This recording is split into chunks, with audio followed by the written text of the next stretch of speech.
Assalamualaikum warahmatullahi wabarakatuh. Kami dari kelompok 4, Kimia Angkatan 2022 akan melengkapi salah satu tugas dari mata kuliah Pendidikan Kewarganegaraan dengan dosen pengampu Niknik Handayani MSI, yaitu membuat proyek mengenai supremasi hukum di Indonesia yang katanya tajam ke bawah dan tumpul ke atas. Halo, perkenalkan nama saya Fitri Sekarsari dengan NIM 24042122004.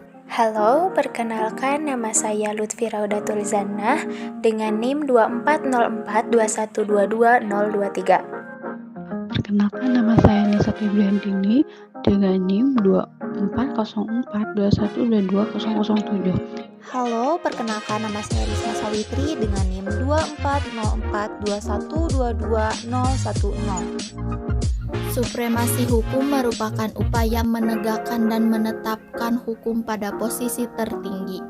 Dengan menetapkan hukum sesuai tempatnya, hukum dapat melindungi seluruh warga masyarakat tanpa adanya intervensi oleh dan dari pihak manapun, termasuk oleh penyelenggaraan negara. Oleh karena itu, supremasi hukum tidak sekedar ditandai tersedianya aturan hukum yang ditetapkan, melainkan harus diiringi kemampuan menegakkan kaidah hukum.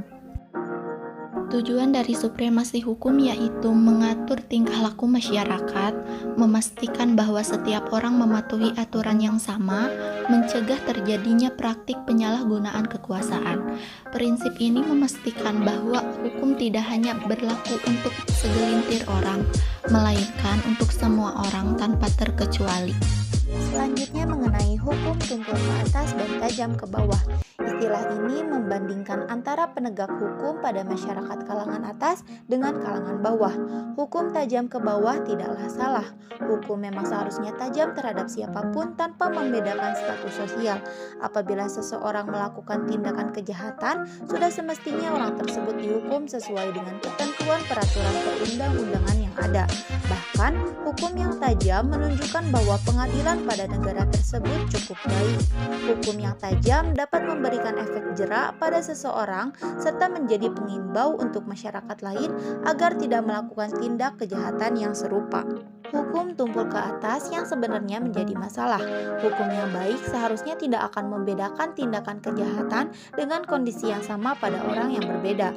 Apabila hukum tumpul ke atas yang memiliki arti bahwa hukum lebih ringan saat menjerat orang-orang kalangan atas atau pejabat yang lebih tinggi yang memiliki harta, tentu akan membuat masyarakat bertanya, apakah sebenarnya hukum dapat dibeli? Atau apakah ada kasus suap dalam tindak pidana tersebut sehingga terjadi pengurangan hukuman? Hal ini justru dapat menandakan bahwa penegakan hukum di negara kita itu salah dan syarat akan ketidakadilan. Untuk yang pertama yaitu pengertian hak dan kewajiban. Hak merupakan segala sesuatu yang harus diterima seseorang dengan memperhatikan hak orang lain, atau kuasa menerima atau melakukan sesuatu yang semestinya diterima atau dilakukan oleh pihak tertentu.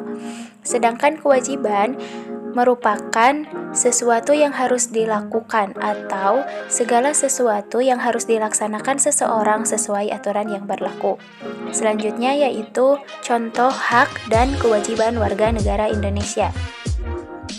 Contoh hak yang pertama yaitu hak untuk mengeluarkan pendapat.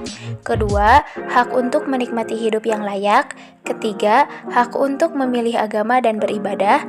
Yang keempat, hak untuk persamaan kedudukan di depan hukum. Dan yang kelima, hak untuk mendapatkan pendidikan yang layak. Sedangkan kewajiban warga negara Indonesia, contohnya, yaitu yang pertama, kewajiban untuk mengikuti pendidikan dasar. Kedua, kewajiban untuk membayar pajak. Ketiga, kewajiban untuk membela negara. Dan yang keempat, kewajiban untuk menjaga kelestarian lingkungan. Hukum akan tegak ketika kita memenuhi kewajiban-kewajiban kita yang sudah tertera pada hukum.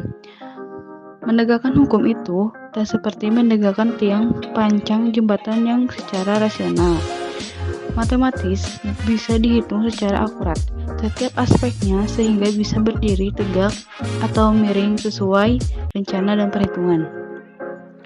Penegakan hukum tidak demikian logika silogisme, premis mayor, premis minor, dan konklusi yang jadi rumus baku penegak hukum dalam menegakkan peraturan perundang-undangan pada kenyamanan acap kali tidak berjalan.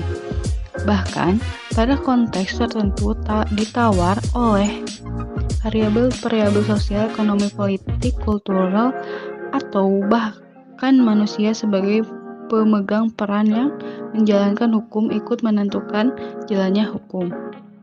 Mari saling mengingatkan dan saling menasehati dalam menjalankan kewajiban-kewajiban kita. Sekian yang dapat kami sampaikan. Mohon maaf apabila banyak kesalahan. Wassalamualaikum warahmatullahi wabarakatuh.